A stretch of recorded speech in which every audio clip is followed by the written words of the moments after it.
Starting to the bottom left of the map, we have the second player, the second Protoss player, that is, for Team LGIM today. He is LGIM Yonghwa. Yep, third player in total. Really needs a win here for his team. He's up against the Zerg to the bottom right. Someone who's already guaranteed his team 2 wins. Can he get a third? Can he continue the streak? He is. MVP Sniper. Normally the closer for his team. Yeah. Sniper just turned 18 in January. Very young. Yep. You know, he looks a lot older. He looks very mature. Yeah, I would have actually judged him to be in his early 20s, like maybe being like 21. I have to say that the young players in Korea in general are really strong these days. I mean, just think about who we have. We have Umaru, we have Sniper, we have Live. It's really fascinating to see how young all those guys are. Now, here's you know, the MVP champion plaque from the hallway, as they were the champions back then at that season. And just, you know, exploring some memories there on the team bench. Oh, they certainly have a good time right now. And this is so annoying for Sniper. Just look at the probe. The scout perfect for Yonghwa. He was able to spot his opponent in the first position possible, which means that now the Zerg is forced to go into pool first. And that was the only season, by the way, LGM was ever able to take back in 2011, and since then they did not do so well. Did you see that smile on Hirai's face? He was like, yeah, that was a long time ago. They want to repeat this performance, but they have really been struggling, especially last year. Yeah, I don't know. Usually it feels a little bit like LGIM is a team that depended too much on the big names that they had in their roster and was not as meticulous about developing a team strategy. This season I feel they have been doing it very different. But on the other hand, right now they are down 2 games. They're already on a 1-1 score, so losing this would be not only a little bit annoying, but quite troubling. Yeah, quite troublesome indeed. I think that you're so right about what you said. They relied too much on the big names, and occasionally they would throw some of those players in. And at the time, a lot of people were saying, I think this is a bad choice. They can't throw these players in here like this and hope to get wins. They're throwing too many other points away. But now, at the end of the day, some of these players they tossed in here and there have now become big-name players who are also doing extremely well in the Team League. And Hirai has experimented enough to where now he knows when and where he can throw these certain players in that are not, you know, Code S champions. I want to come back to the Scout for just a second, because we talked about Zerg players starting with the hatch first against Protoss a bit more often these days, trying to play greedy. And Whirlwind is one of the maps where you can do it. The reason is that, of course, with all the distances between the bases, you usually expect to be scouted very late in the game. But Yonghwa with the early scout was lucky enough to see Sniper right away and then saw what was going on. So there was no chance for Sniper to start with the hatch first. He went into pool and is now going into the early second base, the third base, as you can see. So we have a very standard build for him. Taking the expansion, of course, to the right side, not the one to the bottom left. You don't want to expand towards your opponent as Zerg. Absolutely not. There's no situation in which you would want to do that. It just makes you a lot more vulnerable. Against Zerg, you do take that approach because you want to be the one who's also attacking while defending your base against run buys, for example. Now, Yonghwa is the map picker, and he's got close positions here, you know, as close as you can hope for. So I wonder what he's going to end up choosing here. He's got a lot of potential strategies that we could see. Stargate, obviously the most common right now, but we did see robotics from his teammate just earlier. There's the Stargate now. Still a probe hidden to the top right, also noteworthy. And the Overlord, if he continues on this path, will not spot the Stargate. You're right. But still, he could always change it. There is no Stalker out just yet, and he must be wondering right now, okay, what exactly is going on here? I can't see anything, and this is so close, Wolf. I don't think he's going to see it. Yeah, I don't think so. He could run the probe up to check for +1, and then he would see the Stargate potentially, only depending on which angle he goes in with the link. Yeah, he still didn't see it. And the Stalker will be out any second. There's no way for him to spot it with only the Overlord. He needs to send the Zergling in to know what's coming. This is very, very stressful now, just being blind here as a Zerg. Especially because on this map, it's really hard to send the second Overlord in to the main base. It takes way too long. It's too big of a map, and the base is so big that, I mean, you don't even want to send that Overlord in, because by the time your Overlord gets spotted on the edge, you're going to be able to kill it before it can even see tech anyway. So that's why he keeps it more in the middle of the map right now instead. Stargate successfully hidden, and now we have the double Evo Bay for Sniper, who, of course, there we go, shows the first Phoenix, and therefore the reaction of Sniper will follow immediately. And Sniper has now a few paths that he can't go down. Yeah. We'll see Sniper drop some Spore Crawlers now at his bases just to be safe. And 3 gates go down following this. Does start the 3rd Phoenix, but really smart. I really cannot stress enough I like the choice by Sniper to not send that Overlord over here where the Phoenixes are now looking. Because that Overlord is just so difficult to actually make work, and now the Phoenixes can't even find it and kill it, so it's in a completely hidden spot in the middle of the map, which spots the 3rd base move out, and it also spots any stalkers, any forces moving across the map, like a probe that might make a forward pylon. And Yonghwa is preparing to be aggressive. He puts down 2 pylons that are designed to being used as forward probe-in pylons. We have 3 additional gates coming up. Yonghwa is going for a bit of aggression on those 2 bases. Yeah. Not designed to be a complete all-in or anything like it. He still is producing probes. He wants to have a follow-up, but this is dangerous.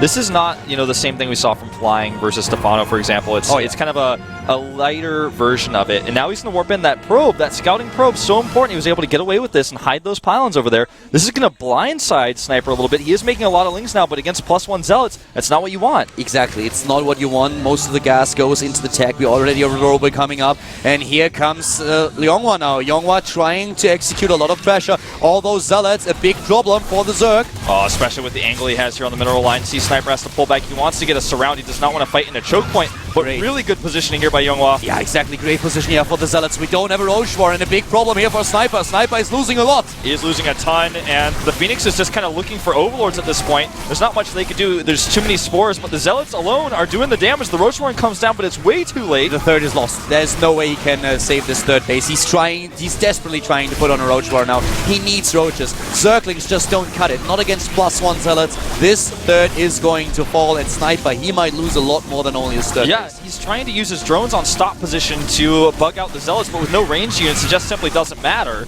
Look how much he's losing here. He's sending in lings, and even more lings. He's losing lava, he's losing resources, and he just doesn't kill anything. And all those Phoenixes are still around to pick up units. Exactly. The second he pulled his drones away, that's when the Phoenixes came, and he kept the drones next to the spores as long as he could. But eventually he had to run. Really important here to take down those Spore Crawlers at the 3rd. This means that as soon as the Roaches are in there, the Phoenixes can help out. 23 workers killed already. Oh god, Sniper is down to 39 harvesters. Look at the supply. He has not killed really any of those Zealots, and there's a robotic support bay back at home, so he's got the better tech here, and he's got these Zealots continuing to be a nuisance. I don't know if he can actually even recover more gates being added right now. He could just try to consolidate his forces and go for a final push to end the game. Sniper was completely bitch slapped by Yonghwa here. He never expected this aggression, this strategy. He did try to play a bit greedy, never put down a Roach one. When he did, it was too late, so he's losing way too much. The 3rd is gone. He lost so many harvesters.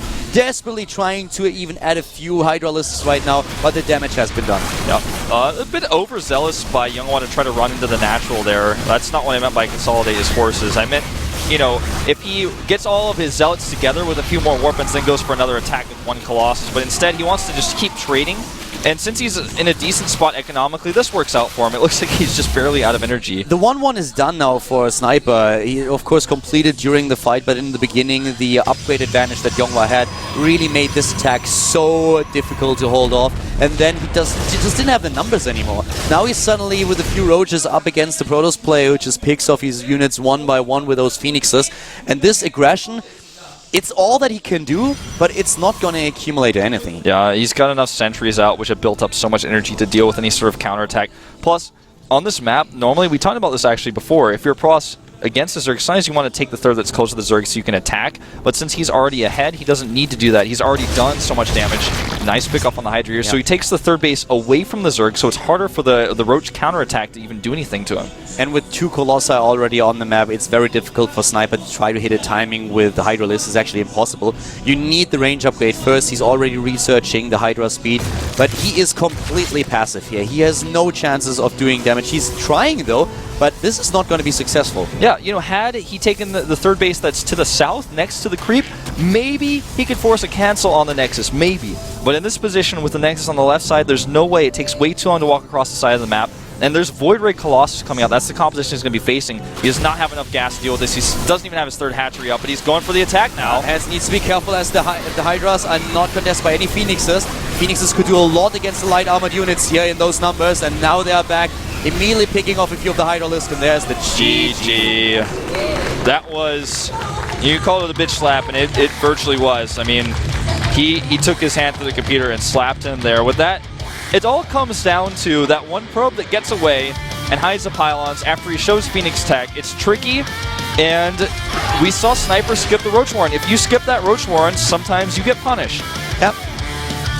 It was what basically happened here was really Sniper got a little bit cheeky, and Yonghwa, he was like, no, I'm not taking this. You don't get a Roach Warren. I'm up in upgrades. I'm hitting you with the timing. You didn't expect it, and now you die. That's the only thing that you can do. He tried to keep it up and tried to do something. I feel the only thing that could have maybe worked, and even that's a stretch, is trying to sack the third, not defend it, trying to build a maybe spine collar, accumulate forces at the natural, and trying to just cut your losses. But to make this decision, that's an insane decision to make, especially when you don't have all the information that we have. Right.